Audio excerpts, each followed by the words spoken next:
নমস্কাৰ ভিউৱাৰসকল, জনপ্ৰিয় অঞ্জলি ধাৰাবাহিকখনৰ আজিৰ খণ্ডটো চাবলৈ খুবেই ভাল লগা হ'ব।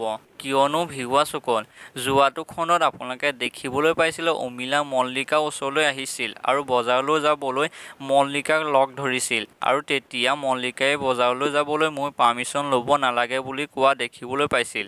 আৰু আজিৰ খণ্ডটোত আপোনালোকে দেখিবলৈ পাব মল্লিকা মাক দেউতাকৰ ওচৰলৈ যাব আৰু দয়াৰ যেন চাকৰি শেষ হ'ব তাৰ বিষয়ে মল্লিকা দেউতাকৰ আগত ক'ব আৰু দয়াৰ চাকৰি শেষ হোৱাৰ পাছত দয়াই কি কৰিব তাৰ বিষয়ে মল্লিকা দেউতাকৰ আগত কোৱা দেখিবলৈ পাব। এতিয়া বাৰু সনাতন দেৱশৰ্মাই কিবা ক'বনে দেখিবলৈ পাব আজিৰ খণ্ডটো। আনফালে মনজিতৰ ল'ৰাটোৱে সনাতন দেৱশৰ্মাৰ ওচৰলৈ যাব আৰু মইনাই যেন ক'ৰবাত যোৱাৰ সময়ত সিহঁতৰ ঘৰৰ ফালে চাই সেৱা কৰি যায়, কিন্তু তুমি দাদা আশীৰ্বাদ নিদিয়া বুলি সুধিব। এতিয়া বাৰু ককাকে কি ক'ব দেখিবলৈ পাব আপোনালোকে আজিৰ খণ্ডটো।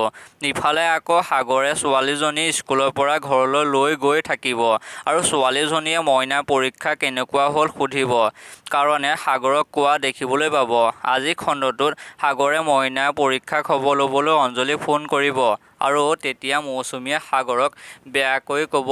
এতিয়া বাৰু সাগৰে পৰীক্ষা খবৰ ল'বনে দেখিবলৈ পাব আজিৰ খণ্ডটোত। আনফালে মনজিত আজি অফিচৰ পৰা ঘৰলৈ আহি থাকিব আৰু সেইখিনি সময়তে অঞ্জলিক দেখিব আৰু ক'লৈ যোৱা বুলি সুধিব আৰু মইনা পৰীক্ষা খবৰ লোৱা দেখিবলৈ পাব। ভিউৱাৰসকল, আজি খণ্ডটো চাবলৈ বহুত বেছি ভাল লাগিব। আপোনালোকে কোনে কোনে অঞ্জলি ধাৰাবাহিকখন চাবলৈ অপেক্ষা কৰি আছে তলত কমেণ্ট বক্সত জনাবলৈ নাপাহৰিব। আৰু ভিডিঅ'টো যদি চাই ভাল লাগিছে এটা লাইক কৰি যাব আৰু লগতে মোৰ চেনেলটো ছাবস্ক্ৰাইব কৰি ল'ব। ধন্যবাদ।